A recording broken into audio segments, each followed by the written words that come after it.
بيبدأ فيلمنا في المدرسة جوه فصل، وبنلاقي إن المدرسة طردت ولد من الفصل بسبب إنه كان بيرسم ومش منتبه ليه، ولما بيخرج الولد بره بيلاقي إن في بنت تانية اتطردت من الفصل لأنها كانت بترسم برضه، وبيكتشفوا إن هما الاتنين راسمين نفس الرسم. وبعد ما اليوم الدراسي بيخلص كل أولياء الأمور بيجوا ياخدوا عيالهم ما عدا الولد ده اللي بيبقى واقف حزين جدا ان مفيش حد جه عشان ياخده، وان مامته دايما بتتاخر عليه. ولكن بيبص بيلاقي ان نفس البنت واقفه جنبه وبيقول لها ان هو اسمه دان، وبتحاول تهون عليه وتقول له ان باباها برضه بيجي ياخدها متاخر، وبيمسكوا ايدين بعض وبيروحوا سوا. ومع مرور الوقت علاقتهم بتبقى اقوى وبيقضوا كل وقتهم مع بعض، وبتوعدوا لينا انهم هيفضلوا صحاب للابد. ولكن بتحصل حاجه بتزعل دان جدا، وان والد لينا بيقرر ان هو ينقل من المنطقه. ووقتها بتروح لينا وبتودع دان وبتمشي وهي زعلانه، وبيعدي الوقت وبيكبر دان وبيكون بيشتغل بيوصل طلبات. ووقتها بيقابل صاحبه وبيطلب منه انه يقول له على واجبات المدرسه لانه ما عندوش وقت وهيشتغل وقت اضافي. وبعدين بيروح عشان يوصل طلبيه لواحد ساكن في مكان مهجور، وبيلاقي هناك راجل، والراجل ده بيديله ابريق وبيقول له ان الابريق ده فيه كل اللي بيتمناه. فوقتها دان بيحس ان الراجل ده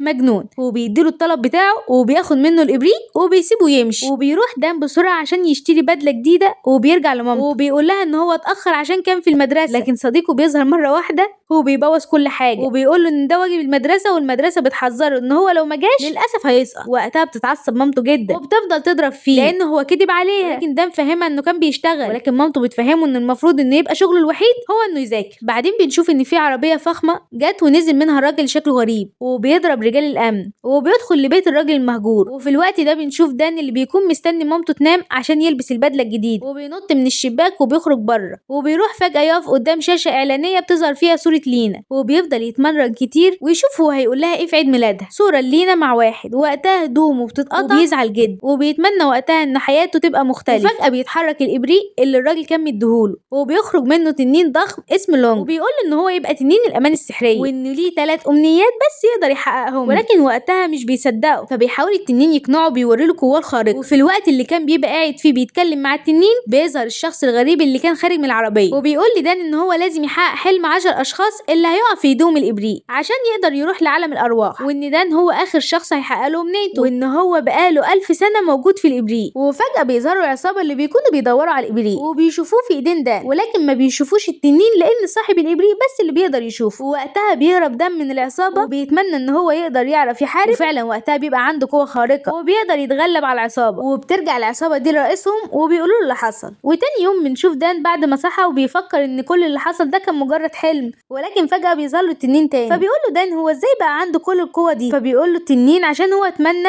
ان هو يبقى عنده قوه خارقه فهو حقق له الامنيه بتاعته. وبيساله بقى يا ترى ايه امنيتك التانيه؟ وبيقول له اكيد هيبقى عاوز جبل من فلوس او جيش عشان يغزو بيه العالم، او يكلم حبيبته اللي بره سور الصين. فبيطلع دان التليفون وبيقول له ان هو يقدر يعمل كده من عن طريق التليفون. ولكن فجاه لونج بياخد منه الموبايل وبيبقى مستغرب هو ازاي الشيء المعدن ده يقدر يعمل كده. وبيخرج التنين لونج يتمشى في المدينه مع دان، وبيبقى منبهر بكل التفاصيل الموجوده في الشارع لانه محبوس بقاله كتير وما يعرفش اي حاجه عن العالم ده. بس التنين بيبان ان هو خايف من الزحمه، فبيقرر ان هم يركبوا تاكسي. ولما بيلاقي ان في زحمه برضه بياخد دان وبيطير بيه لحد ما بيوصلوا عند قصر لينا الفخم، وبيفضل دان يبص لها من بعيد. فوقتها التنين بيقول له ان هو ما يقدرش يخلي حد يحب حد، فبيرد عليه وبيقول له ان هو مش عاوز كده، وان هو عاوز بس انهم يرجعوا اصحاب تاني. فبيستغرب التنين ان هو ساب كل الامنيات دي وبيتمنى ان هو يرجع الصداقه، فبيقول له ان مفيش اي حاجه اهم من الصداقه، وبيتمنى وقتها ان هو يبقى من عيله غنيه، وبيخليه غني بس بطريقه قديمه شويه. فوقتها دان بيقول له انا عايز ابقى غني زي المعازيم دول والبس بدله ويبقى معايا عربيه فاخره، وكل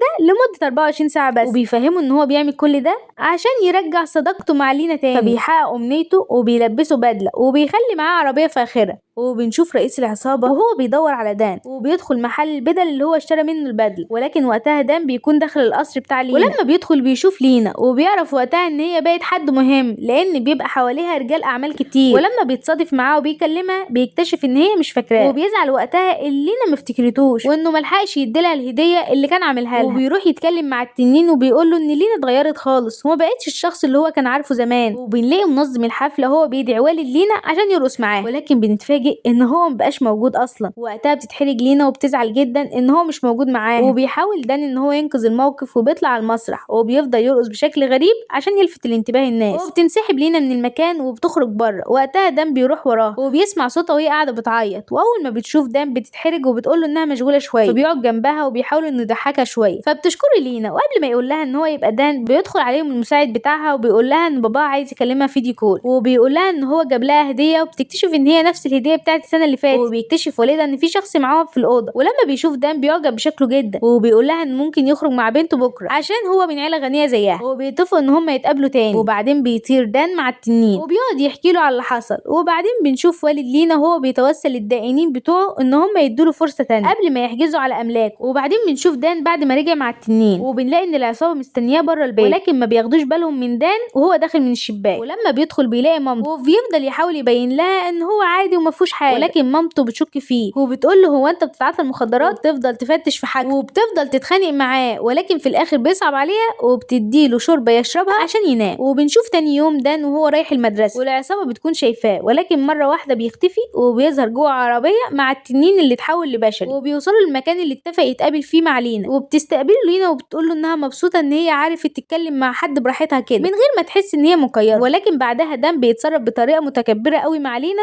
والناس اللي شغاله في المكان، فبتضايق لينا جدا وبتكون عاوزه تسيب له المكان وتمشي، ولكن العصابه بتوصل للمكان، فبيقول لها دان ان هم لازم يهربوا من هنا بسرعه، وبيحاولوا بكل الطرق ان هم يهربوا منهم لحد ما التنين بياخدهم وبيطير بيهم، ولكن بيقعوا من فوق على الارض وبيقعدوا يضحكوا. ولكن فجاه بيتحول دان لوضعه الطبيعي، وبتعرف وقتها لينا ان هو كذب عليه، ولكن وقتها لينا بتفتكر المكان اللي هم نزلوا فيه وذكرياتهم سوا، وبياخدها دان وبيروحوا على البيت. وقتها مامته لما بتشوفه بتفضل تضرب فيه وتقول له ده انت بقى كنت بتعمل كل ده مش عشان المخدرات، ده عشان خاطر بين. لكن بيقول لها دان ان دي تبقى لينا. فوقتها بتفرح مامته جدا وبتدخلها البيت، وبيقضوا اليوم كله معاها وبيبقوا مبسوطين بيها جدا، وبيكون التنين بيتفرج عليهم من بعيد وبيتأثر بلمتهم جدا. وقتها بياخد دان لينا وبيطلعوا على السطح وبيفتكروا ايام طفولتهم والعهد اللي خدوه على نفسهم وانهم يفضلوا صحاب للابد. وبعدها بيطلب دان ان هو يخرج معاه ولكن بشخصيته الحقيقيه. فوقتها بتقوله لينا انها دلوقتي حياتها مختلفه وبتسيبه وتمشي. فوقتها بيتضايق دان وبيروح للتنين وبيتمنى وقتها ان هو يخليه غني جدا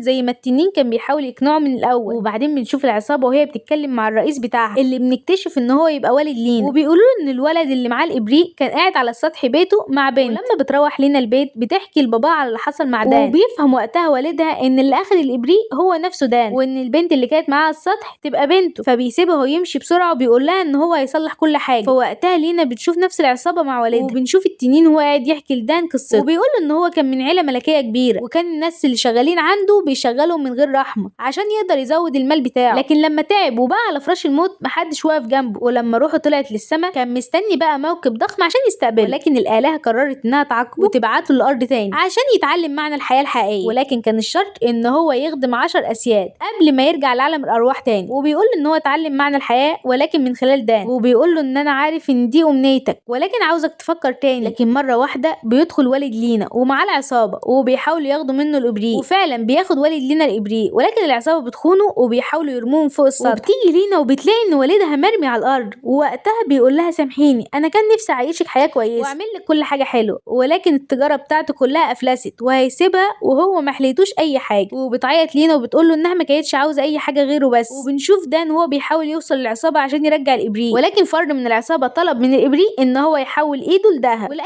حاجه تلمسها لذهب، وبيفضل يحارب دان. ولكن وقتها بيقرر التنين ان هو ينقذ دان وبياخد الضربه بداله، وبيتحول التنين بعدها لتمثال ذهب وبيقع في الميه فجاه، وبيطلع التنين لعالم الارواح وبيتحول لامين، وبتستقبله مدينه الارواح مره تانية. وبيقول الحارس بتاعه ان هو كده فعلا اتعلم الدرس وانه كان لازم يساعد الناس ويفهم قيمه اللي حواليه. لكن بيرد عليه وبيقول له ان هو لازم يرجع لدان، وفعلا بيرجعه ليه وبيقول له ان هو لازم يتمنى امنيته الاخيره. وبيتمنى دان ان والد لينا يرجع للحياه تاني، وفعلا بيتحقق امنيته وبيرجع دان بيته، وبيلاقي ان والد لينا ولينا جايين عندهم البيت، وبيدخل يعتذر لدان وبيقول له ان هو عارف هو عمل ايه عشانه، وبيقعدوا يتعشوا سوا. وبيكتشف والد لينا ان مامة دان بتعمل شوربه رائعه، فبيتحدوا سوا وبيفتحوا مطعم سوا. وبعدين بيكتشف دان ان التنين لسه موجود وبيقول له ان هو فعلا نجح، ولكن قرر يرجع عشان يساعده مرة تانية، ولكن الشرط التاني عشان يرجع ان هو يخدم 10 اسياد كمان، وان هو رجع المرة دي عشانه. فبيحضنوا دان وبيشكره جدا وبيقول له التنين ان هو حاسس ان هو على الارض قادر فعلا يعمل حاجة ويساعد الناس. وبيودعوا دان وبيرجع للابريق وبيحط الابريق على العربية ماشية في الشارع عشان يرجع يحقق اماني ناس تانية. وكده يبقى فيلمنا خلص. ما تنسوش تدعمونا بلايك واشتراك للقناة وتفعلوا زر الجرس عشان يوصلكوا كل جديد. سلام.